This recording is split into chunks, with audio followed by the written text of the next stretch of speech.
Python and JavaScript steps let you go beyond no code. Add custom logic, Selenium commands, and DOM access directly inside your test cases. Sometimes no-code steps are not enough.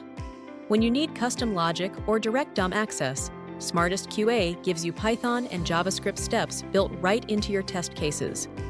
Click the Python icon in the toolbar to get started.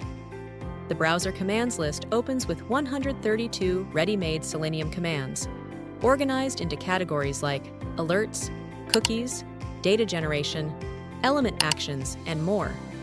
Search or browse to find what you need, then click plus to add it. Each command goes into a built-in code editor where you can write custom scripts, use the AI prompt to generate code automatically, and expand it to full screen. For JavaScript, click the JS icon to add a new step. You get a dedicated code editor and an AI assistant. Just type what you need, and the AI generates the code instantly. Status for pass or fail results, or leave it as not applicable. JavaScript steps also include a return type setting. Choose value to capture output into a parameter.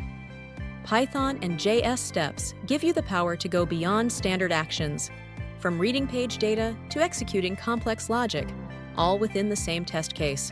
SmartestQA make test automation easy and scale your projects faster.